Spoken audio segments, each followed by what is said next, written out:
Narito ang programa sa mga napapanahong issue. May problema? May sagot dyan. Ito ang Pulis sa Barangay, Solusyon on the Spot.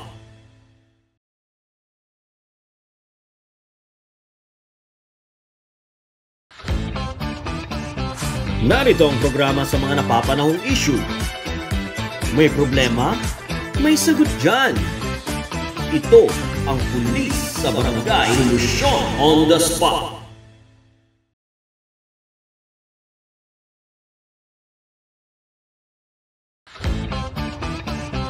Narito ang programa sa mga napapanahong issue.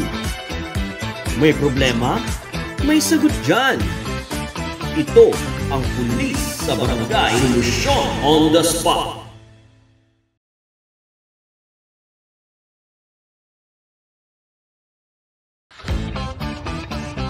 Narito ang programa sa mga napapanahong issue. May problema? May sagot dyan. Ito ang Pulis sa Barangay, Solusyon on the Spot.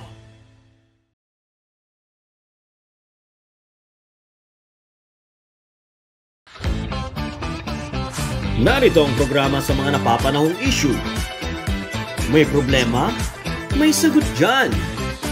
Ito ang Pulis sa Barangay, Solusyon on the Spot.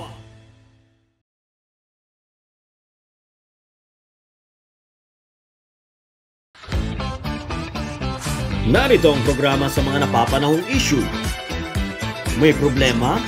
May sagot dyan. Ito ang Pulis sa Barangay, Solusyon on the Spot.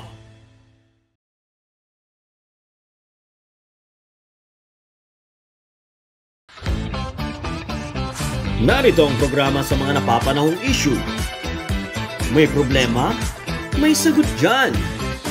Ito ang Pulis sa Barangay, Solusyon on the Spot.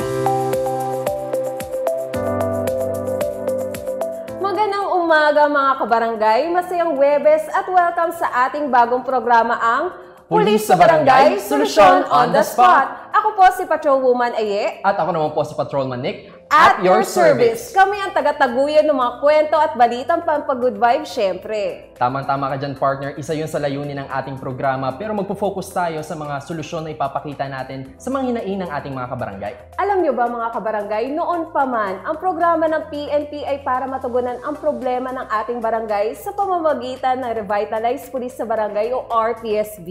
Tama ka dyan, partner. RPSB na napakarami ng natulungan sa buong bansa at siya ring isinusulong ng ating Chief PNP Police General Benjamin Acorda Jr. kasama ang Director for Police Community Relations Major General Edgar Alan Okubo ang Revitalized Police sa Barangay na kung saan kanyang pinagsasama-sama ang iba't ibang sangay ng gobyerno upang magbigay ng solusyon on the spot. Kaya naman mga kabarangay, simulan na nating alamin ang mga kaganapan sa barangay dito sa Serbisyo Recap. Liwanag ang dala ng Revitalized Police sa Barangay Team Barangay Dita ng Gubat, Sorsogon ng Region 5 sa isang RPSB Project Loterina na installation of solar lights sa tulong ng St. Augustine Parish Church na aktibong katuwang ng RPSB sa isang pamilyang may 2 estudyanteng napakasipag at napakagaling sa pag-aaral na kung saan lampara lamang ang dating ginagamit ito. Lubos ang pasasalamat ng mag-anak sa liwanag na dala ng RPSB sa kanilang pamilya. Matagumpay na naisagawa ang construction ng pathway sa Purok 1, Barangay Malubago, San Roque, Northern Samar ng RPSB Team Malubago kasama ang mga LGU na kung saan 120 mga pamilya ang nakapagbenepisyo nito para sa mas maayos na daan tungo sa masaganang pamumuhay. Project Pabahay. Hindi pinalampas ng RPSB Team Pinagbuhatan ng Pasig City ang pagpapaayos sa sera-sarang bahay ni Manong Efren Esmeralda. Nagpaabot ng tulong si Undersecretary Rowena Tadura ng DSWD at RPSB, kaya naman malaking pasasalamat ang kanyang batid sa maayos na tirahan. Problema sa maayos na dormitoryo ng mga guro ng San Isidro National High School sa Barangay San Isidro, Sergio Osmeña, Zamboanga del Norte ang winakasan ng SAF RPSB Team ng San Isidro. Mahigit 100,000 kabuuang halaga ng construction of teachers dormitory mula sa Teachers Fund at RPSB ang matagumpay na naipatayo para sa mas maayos na dormitoryo. Malaki itong tulong ng RPSB para maisakatuparan ang proyekto para sa ating mga guro. Partner, yun nga, nakita natin ang ilan sa mga proyektong napagtagumpayan at nailunsad ng Revitalized Police sa barangay nito lang nakaraang linggo. Dito yan sa Barangay Happy Land sa Quezon City. Pag-usapan natin yan dito sa Asenso Garantisado. Asenso Garantisado.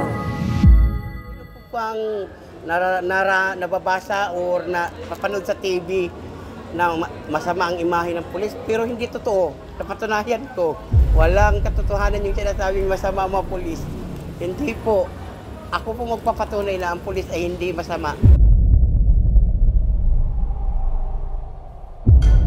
Tayo na dito sa Tondo. May papakilala ako. Siya'y mabait at masigla, kaya huwag kang mag-alala. Pangalan niya ay Ison. Gulang niya ay 10 taon.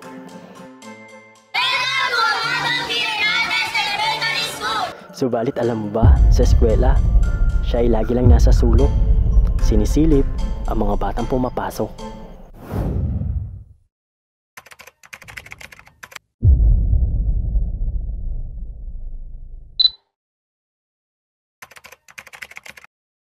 I am Police Staff Sergeant Melchizedek Bangayan, na team leader ng Barangay 105 Happy Land. Paano niyo po nakilala si Ison? Si Jefferson Inot, Ison tawagin. Kung nagbabay-bay kami, bigla siya lumapit sa amin. Laging dumidikit sa amin. Naging agad sa amin, attach agad sa amin yung bata. Hanggat tinatanong namin, ba't sama ka nang sama sa amin? Hindi ka ba nag-aaral? Hindi siya makapagsalita eh. Siguro hindi niya maintindihan kung bakit siya hindi nakapag-aaral. Hanggang tinanong namin yung foster parent niya na wala kang documents, lagi nga nare-reject sa school. Ako pala ang postal parents ni Jefferson Badolis. Ang pangalan ko pa ay si Hector Estelita Villa. Paano po napunta sa inyong pangangalaga si Ison, sir? Bali po, iniwan siya ng magulang niya sa bahay na inupahan nila. Kung iniwan ng parent, saka pa namin nalaman na may batang dalawa na inabando ng nanay.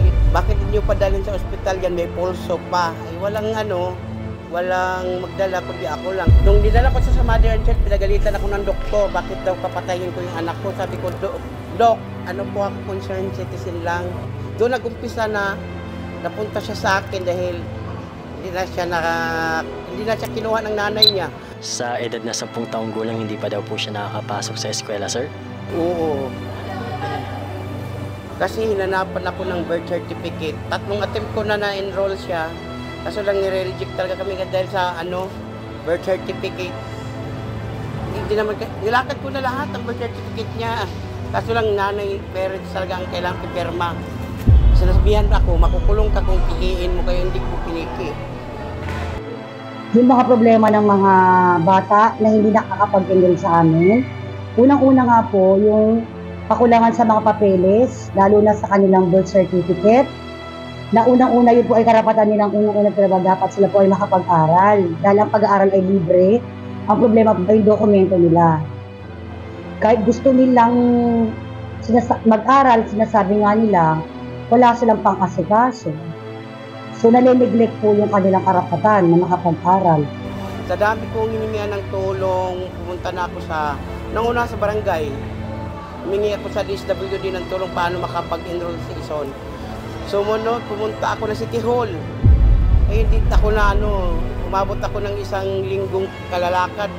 Puro na kasi pinagtutulak-tulakan ako sa mga taga City Hall. Tapos yung huli na po ito lang po yung tumulong sa amin. Kayo po, sir. Wala pong iba, at least napatunay namin talagang sincere yung tulong nyo, yun po. Talagang pinakita nila yung pag-asa ng bata. Salamat talaga, salamat.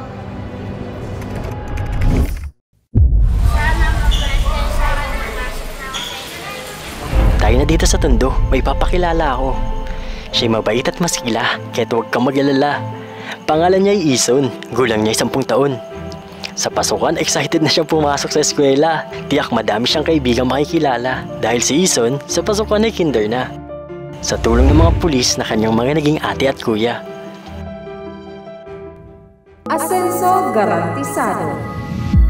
Ayan, partner, talagang nagbuhos ng dedikasyon itong mga pulis sa Barangay Happyland, Quezon City para lang matugunan ang hinaing, lalo-lalo na si Ison, no? Tama ka dyan, partner. At sigurado ako dito na hindi lang dito nagtatapos yung mga programa dahil magtutuloy-tuloy pa to.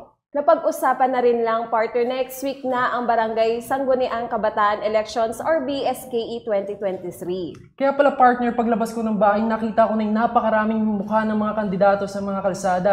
Kasi pala, simula na rin ang kanilang election campaign period. Paalala lang po namin sa ating mga kabarangay, meron po tayong kakayahan na magpaluklok ng mga opisyal na magdadala talaga sa ating pag-asenso. Isa pong paalala namin. Yes, at dahil ito ay tungkol sa ating mga kabarangay, pag-usapan natin ang kanilang hinaing dito sa Pulso ng Barangay.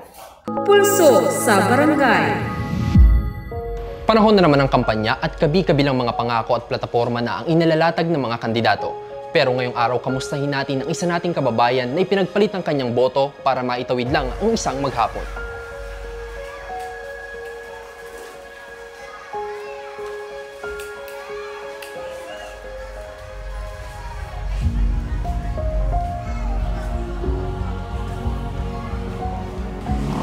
Siguro, hindi pare-pareho yung buhay natin. Hindi pare-pareho. Itong eleksyon, may mga part na ganun. Yung flying, ganun nga, flying money. Totoo naman yun eh. Kahit saan ang gulo. Ayaw namin magpakasama sa sarili namin sa panandalian, hanap buhay lang. Kasi gusto ko matuwid kahit na ganun lang yung buhay ko, ganun lang yung pinag-aralan ko. Gusto yung matuwid yung ipapakain ko sa pamilya ko.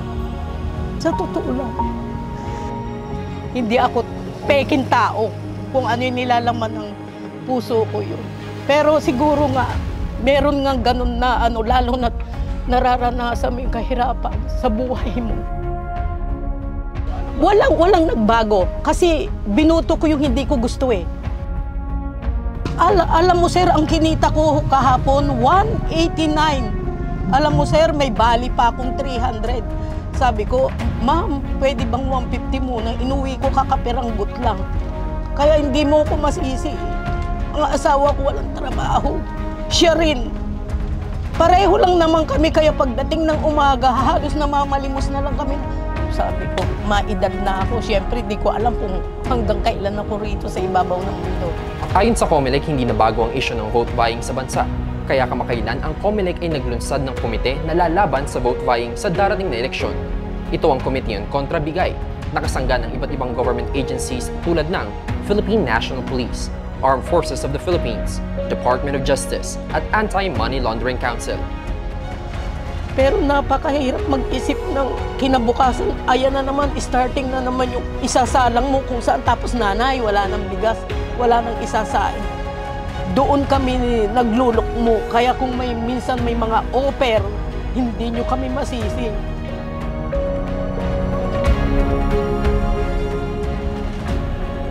Sa huli, kahirapan pa rin ang ugat sa pagbili ng boto.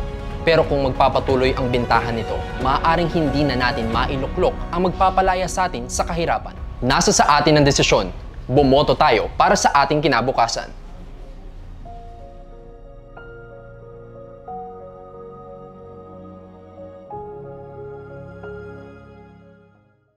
Partner, natunghayan natin ang nakakalungkot na kwento ni Aling Lourdes. That's right, partner. Naalala ko yung sinabi niya na hindi nyo kami masisisi na ibenta ang aming boto dahil nga sa kahirapan ng buhay. At para talakayin ang usaping boto, tunghayan naman natin ang Kasanggamo sa Gobyerno.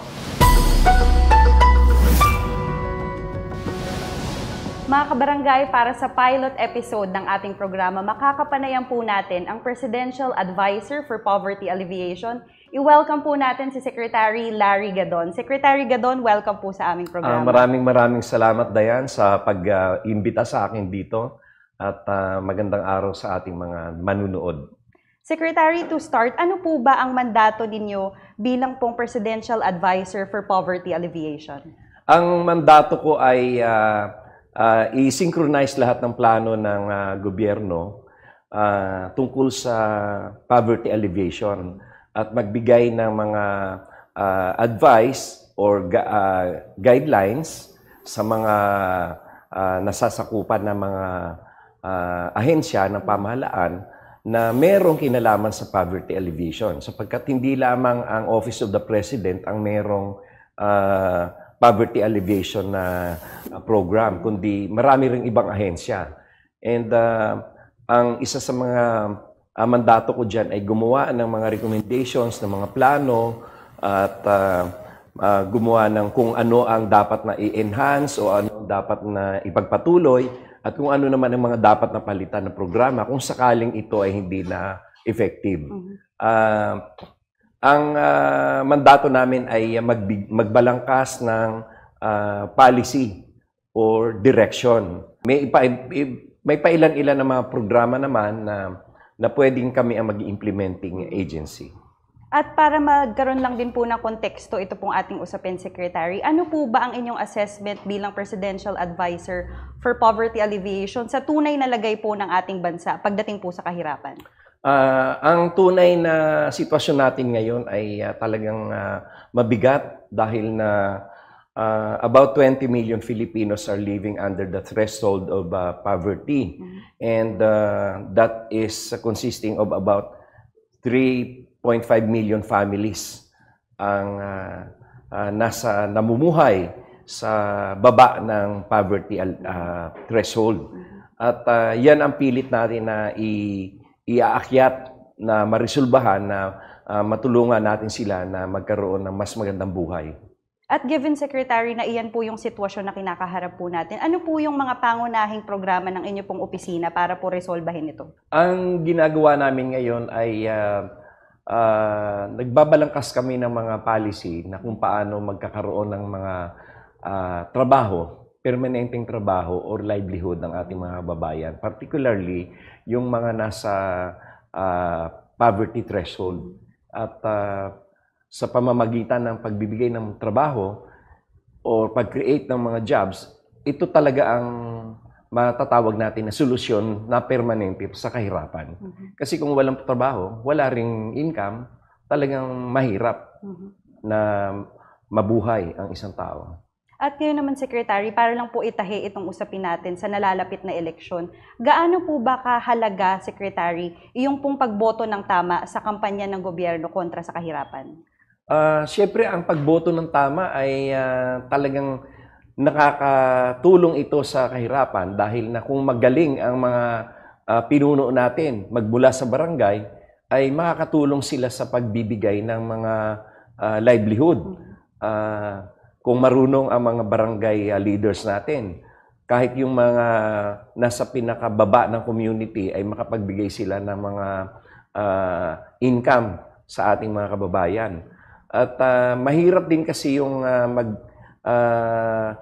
talaga tayo ng ating mga pinuno magmula sa barangay ng mga hindi marunong, sapagkat hindi magiging maayos ang pagpatakbo ng ating pamahalaan. At diyan ay mag-uumpisa na namang muli ang problema na magiging sanhi rin uli ng kahirapan. At para lang po maunawaan din ng mga manonood po natin, yung talagang bigat at epekto po ng pagboto nila ng tama, ano po ba yung mga inaasahan nyo pong papel na gagampanan po ng mga maluluklok sa barangay at sangguniang kabataan sa mga programa po ng inyong opisina? Ang barangay kasi, yan ang ating community government, no? At yan ang pinaka-foundation ng pag-i-implement ng mga programa ng gobyerno, particularly doon sa pagbibigay ng mga tulong sa ating mga kababayan. Lalo na kapag mayroong mga sakuna, may mga bagyo, pagbaha, mga calamities, ay sila yung ating mga frontliners. So kung ang itatalaga natin dyan ay mga hindi sang-ayon sa kanilang puso yung paglilingkod sa bayan at sa ating mga kababayan, ang mangyayari dyan ay marami ang mahihirapan dahil hindi nila tatanggap ang mga kaukulang tulong na binibigay ng gobyerno o yung mga programa ng gobyerno ay hindi natin maipapatupad sa pinakababa ng ating mga komunidad. Pero ang malungkot na realidad po, Secretary, meron pong ilan sa ating mga kabarangay na dahil po din sa kahirapan, nalalagay po sila sa posisyon kung saan nabebenta po nila yung boto nila. Ano pong palagay nyo dito, Secretary? Yan nga ang talagang isa sa pangasakit ng ating lipunan, yung pagdating ng eleksyon, yung vote buying. At napakahirap na rin sugpuin dahil marami na silang pamamaraan ngayon ng vote buying.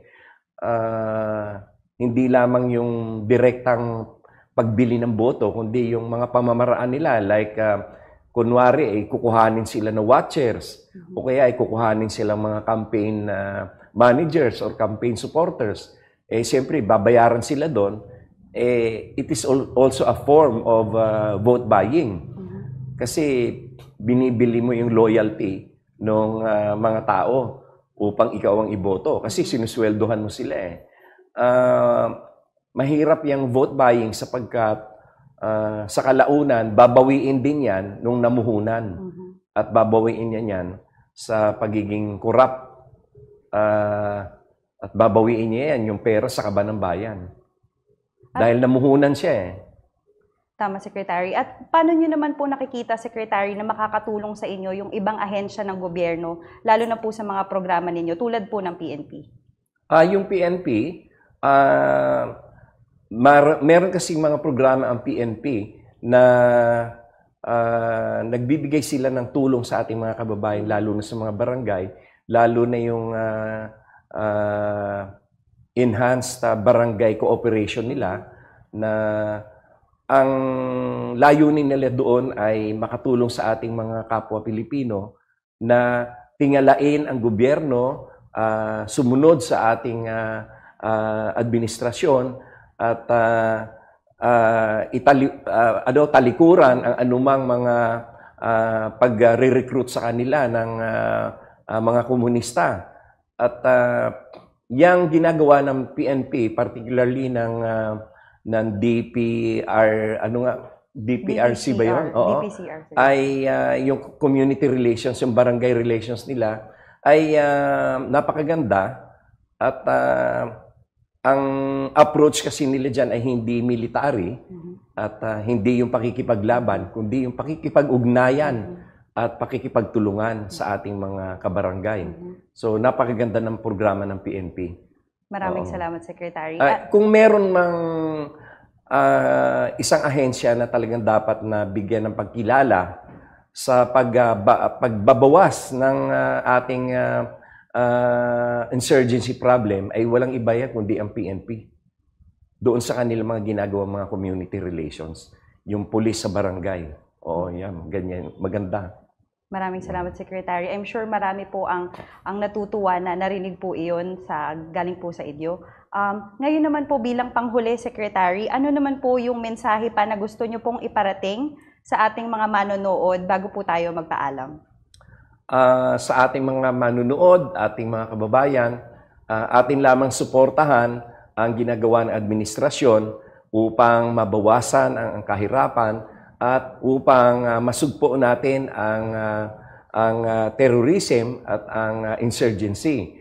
Sapagkat kung magpapatuloy ang insurgency at ito ay lumawak, ay mahihirapan nating ihaw sa kahirapan ang ating mga kababayan, lalong-lalo na yung mga nasa malalayong komunidad. At isang bagay na rito ang makipagtulungan sila, ating mga kababayan, sa PNP at sa ating administrasyon upang sama-sama nating balangkasin ang pagbibigay ng solusyon sa ating kahirapan at sa anti-insurgency. Maraming salamat, Secretary. Maraming salamat din, Dayan. Binabati ko ang Philippine National Police, lalo na ang Directorate for Barangay and Community Relations at si General Ed Okubo at ang 10 mga tauhan sa PNP. Maraming salamat, Dayan. Maraming salamat, Secretary. Mga kabarangay, dyan na nga po nagtatapos ang ating panayam kasama ang Presidential Advisor for Poverty Alleviation, Secretary Larry Gadon. Maraming salamat po ulit, Secretary Gadon. Maraming salamat. Thank you po. Ngayon, bumalik na po tayo sa studio. Nick, Ayesa.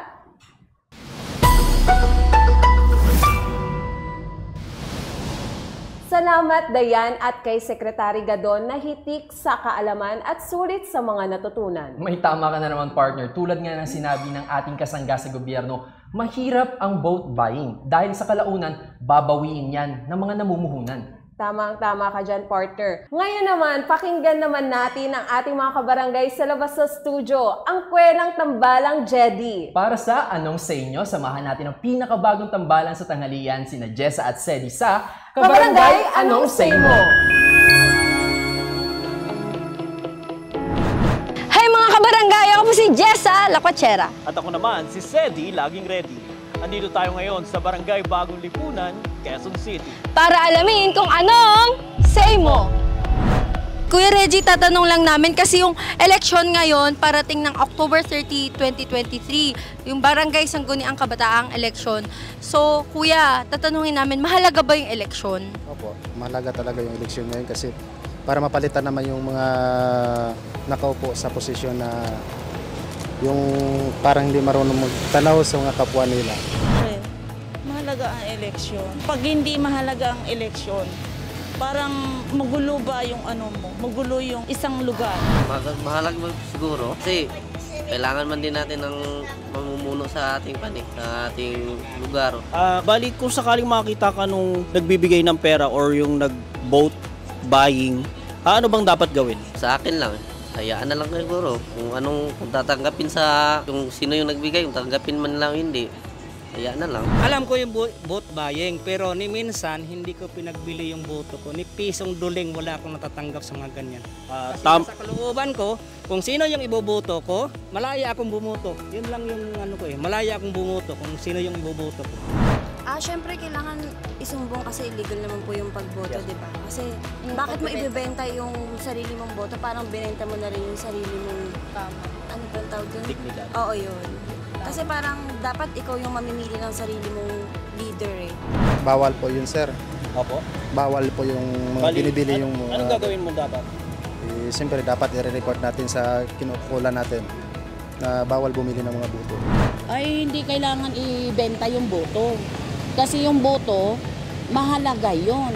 Ang pera, nandyan lang yan.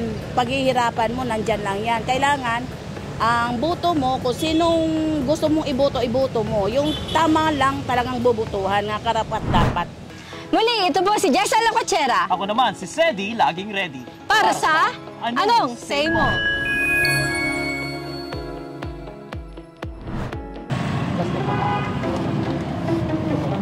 Magkano ba yun? Mahalaga siya kasi galing alam eh. Sasabihin ko eh. Sa yung... Ano na ba yan? Maraming salamat tambalang Jedi at syempre sa ating mga kabarangay. Dito na po muna nagtatapos ang ating programa ngayong umaga, mga kabarangay. Pero sana samahan niyo ulit kami sa susunod na Huwebes, parehong oras, para sa isa nampung episode ng Pulis sa Barangay, Solusyon on the Spot. Narito ang programa sa mga napapanahong issue. May problema? May sagot dyan. Ito ang Pulis sa Barangay, Solusyon on the Spot.